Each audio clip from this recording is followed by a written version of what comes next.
Cả nhà thì video này mình sẽ hướng dẫn cả nhà thêu chữ hoặc là thêu số như thế này nhá.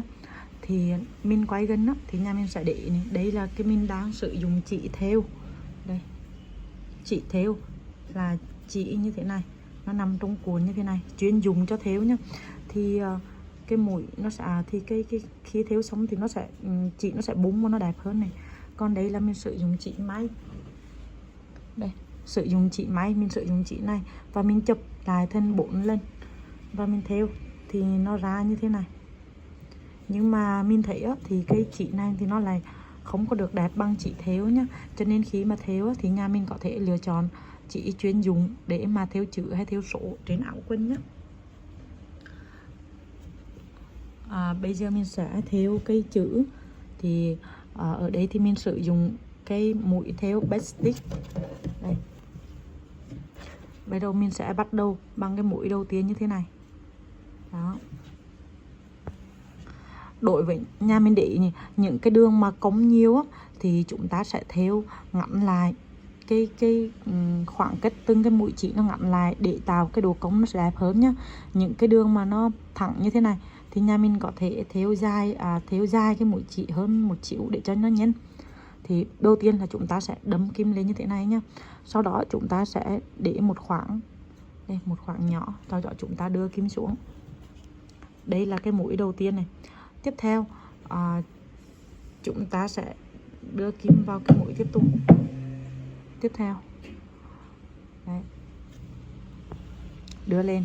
Và cái mũi thứ ba là cái mũi mà tại cái đường giữa cái của mũi thứ nhất và mũi thứ hai này, thì tại cái đường giữa này, tại trung điểm này thì chúng ta lồng cái kim vào đó, cho ngay vào ngay vị trí đó thì được đó, thì chúng ta đã được mũi kim thứ ba. Tiếp tục mũi kim thứ tư thì chúng ta lại tiếp tục lặp lại hình nóng lúc nãy thôi, đưa kim lên đó. Và tại cái đây, tại cái mũi kim lúc nãy mình sẽ đâm đúng vào cái mũi kim tiếp theo này.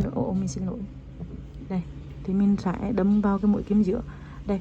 Thì cái mũi thứ tư mình sẽ tiếp tục đâm vào đây. Mũi thứ năm mình sẽ tiếp tục đâm vào đây. Đó.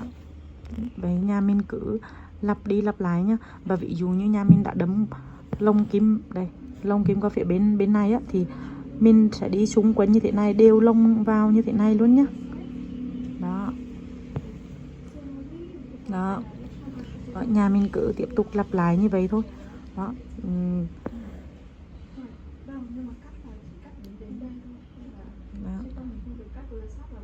Đó. Thì chỉ cần lặp đi lặp lại như vậy thì mình đã thêu xong chữ luôn rồi nhá. Đó.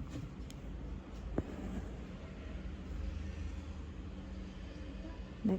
Thì chữ hay số hay là tên thì nhà mình đều thêu theo cách này. Thì để mình ứng dụng để thêu trong áo quần hay là làm quà tặng đều được hết. Đây là những cái số mà khi mình đã hoàn thành này.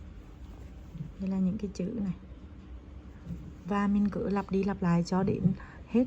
Thì đây là cái mũi thêu cơ bản mà mình có thể ứng dụng để thêu tên vào áo váy mà mình thường sử dụng nhé. Bây giờ thì mình sẽ thêu ở cái đường to hơn để nhà mình dễ hình dung nhá. Để hình dung cái mũi thêu cho dễ này. Đây, ví dụ như cái đầu tiên.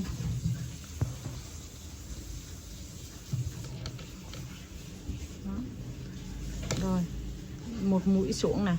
Cái này thì mình đang làm to đấy nhá. Còn khi mà nhà mình mà thêu vào trong áo quần đó, thì mình thêu giống như là lúc nãy những cái đường nhỏ nhỏ, những cái mũi nhỏ nhỏ giống lúc nãy thôi. Cái đó, mũi thứ hai này. Đó. Mũi thứ ba thì mình sẽ vào trung điểm của cái mũi thứ nhất là đây. Được chưa? Và kim là luôn chọc vào cái đường mà mình vẽ này nhá. Rồi tiếp theo mũi thứ tư thì mình sẽ là lên đây. Đó. Rồi mũi thứ năm thì đây. Này mình thấy không, trúng tại cái điểm mà mình này, đây. Đó.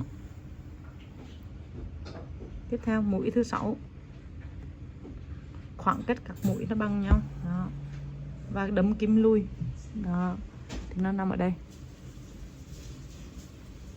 Cái này thì mình làm to ra để đó. Tiếp theo mũi thứ 7 đây.